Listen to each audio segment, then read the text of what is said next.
क्या आपने नोटिस किया है, पहले आप रोज़ प्रार्थना करते थे, लेकिन अब मन ही नहीं करता।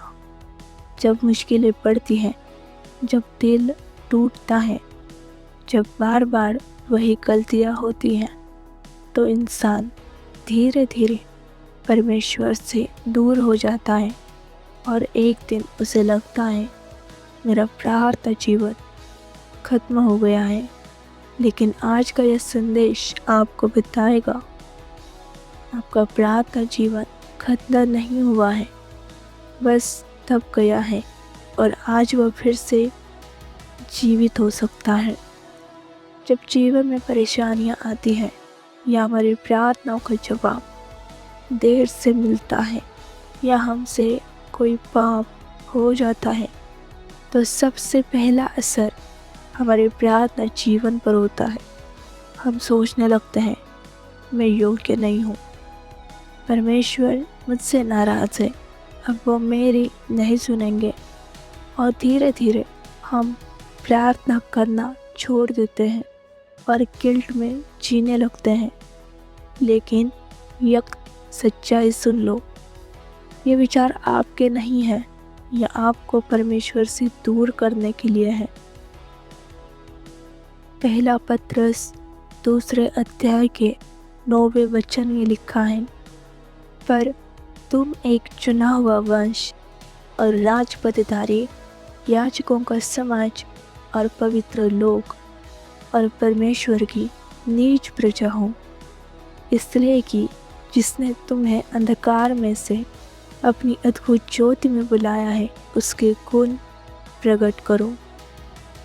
यशाया 43 के 4 में लिखा है, मेरी दृष्टि में तू अनमोल और प्रतिष्ठित ठहरा है और मैं तुझसे प्रेम रखता हूँ, इस कारण मैं तेरी संधि मनुष्यों को और तेरे प्राण के बदले में राज्य राज्य के लोगों को दे दूंगा। मतलब साफ है, आप पाप से डिफाइन नहीं होते, आप परमेश्वर के प्रेम से डिफाइन होते हो। प्रार्थना रुकने का असली कारण है हमारा अतीत। कई बार हम अपने अतीत में फंस जाते हैं, हमारी गलतियाँ, हमारे पाप, और हम सोचने लगते हैं मैं कैसे प्रार्थना करूं। लेकिन परमेश्वर क्या कहते हैं? यशाया का 43 अध्याय का 18 और 19वां वचन, अब बीती हुई घटनाओं का स्मरण मत करो, न प्राचीन काल की बातों पर मन लगाओ।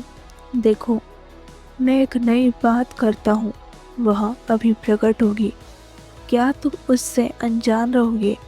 मैं जंगल में एक मार्ग बनाऊंगा और निर्जल देश में नदियाँ बहाऊंगा।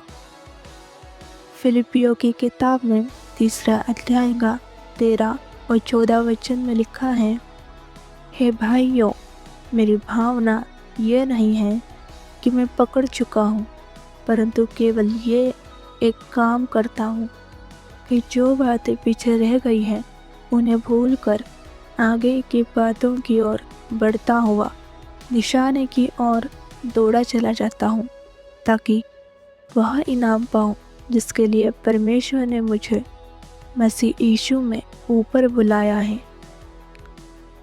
दूसरा कुरिन्थियों 5 के 17 में लिखा है, सो यदि कोई मसीह में है तो वह नई सृष्टि है, पुरानी बातें बीत गई हैं, देखो वे सब नई हो गई।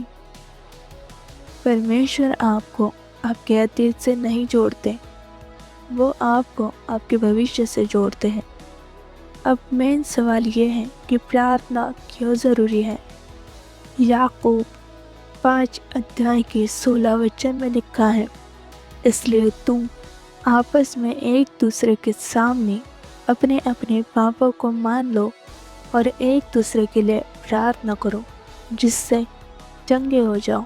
धर्मी जन की प्रार्थना के प्रभाव से बहुत कुछ हो सकता है। यिर्मयाह की किताब में 33 अध्याय के 3 वचन में लिखा है, मुझसे प्रार्थना कर और मैं तेरी सुनकर तुझे बड़ी बड़ी और कठिन बातें बताऊंगा।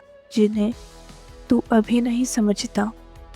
वचन संहिता की किताब में 145 के 18वीं आयत में लिखा है, जितने यहोवा को पुकारते हैं, अर्थात जितने उसको सच्चाई से पुकारते हैं, उन सबों के वह निकट रहता है।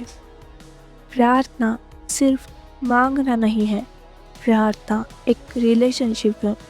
प्रार्थना वो रास्ता है जिससे आप परमेश्वर से जुड़े रहते हो। प्रार्थना जीवन को फिर से कैसे शुरू करें? अब सबसे इम्पोर्टेंट बात, छोटे से शुरुआत करो। हर दिन 1 घंटा नहीं, बल्कि बस 5 मिनट से शुरू करो। परफेक्ट बनने की कोशिश मत करो।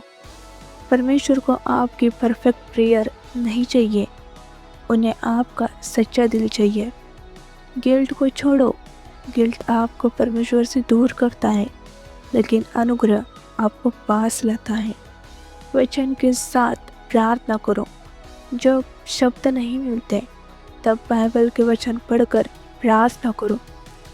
कंसिस्टेंसी रखो। मन हो या ना हो, रोज थोड़ी थोड़ी प्रार्थना करो। अगर आज आपको लगता है कि आपका प्रार्थना जीवन खत्म हो गया है, तो याद रखो, परमेश्वर ने आपको नहीं छोड़ा, आपने बस दूरी बना ली है, और आज भी वो आपका इंतज़ार कर रहा है।